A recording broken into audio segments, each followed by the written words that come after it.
JEE मेन्सचे दुसरे सत्र असणार कठीण। इंडियन इन्स्टिट्यूट ऑफ टेक्नॉलॉजी व यासारख्या राष्ट्रीय स्तरावरील संस्थांमध्ये प्रवेशासाठी JEE मेन्स परीक्षेच्या एप्रिलमधील दुसऱ्या सत्राचे आयोजन 2 ते 9 एप्रिल दरम्यान केले जाणार आहे। या संदर्भात नॅशनल टेस्टिंग एजन्सीने तारखांची घोषणा केली आहे। यापूर्वी जानेवारी सत्रात JEE मेन्स परीक्षा घेतली होती। यावेळी परीक्षा देणारे 80% विद्यार्थी पुन्हा चांगल्या स्कोअरसाठी परीक्षा देतात।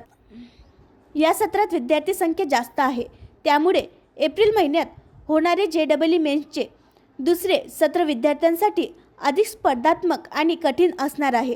प्रत्येक शिफ्टमध्ये देशभरातून 1.15 लाख परीक्षार्थी असल्याने अधिक स्पर्धा असेल असा अंदाज तज्ज्ञांनी व्यक्त केला आहे।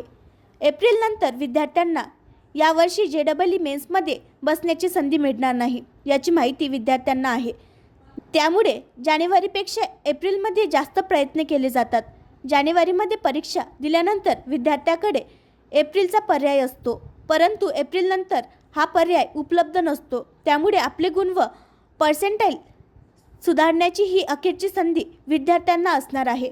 जानेवारीत झालेल्या परीक्षेचा निकाल फेब्रुवारीत जाहीर करण्यात आला होता। नियोजित वेळापत्रकाप्रमाणे विद्यार्थ्यांना JEE मेन्स परीक्षा देण्याच्या 2 संधी उपलब्ध करून दिल्या जातात।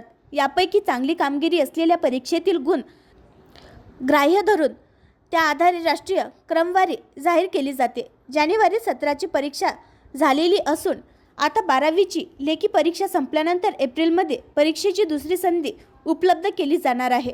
2, 3, 4 आणि 7, 8 एप्रिलला BE BTechसाठी पेपर क्रमांक 1 होणार आहे। या दिवशी सकाळी 9 ते दुपारी 12 आणि दुपारच्या सत्रामध्ये दुपारी 3 ते सायंकाळी 6 या सत्रनिहाय परीक्षा घेतल्या जातील। ही परीक्षा संगणकावर आधारित असेल। आर्किटेक्चर व डिझाईन क्षेत्रातील पदवी अभ्यासक्रमांच्या प्रवेशासाठी पेपर क्रमांक 2 चे आयोजन 9 एप्रिलला केले जाणार आहे। देशभरातील विविध शहरावरील परीक्षा केंद्रावर तसेच देशाबाहेर 15 शहरातील केंद्रांवर ही परीक्षा घेतली जाणार आहे। जानेवारी सत्रात एकूण 12.58 लाख विद्यार्थ्यांनी परीक्षा दिली होती। एप्रिल सत्रात 11.48 लाख विद्यार्थी बसण्याची अपेक्षा आहे।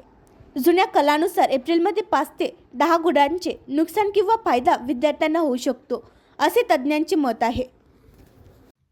आणखी नवीन व्हिडिओ पाहण्यासाठी आमच्या देशमुख एक्सप्रेस न्यूज चॅनलला सबस्क्राईब करा, लाईक करा आणि शेअर करा।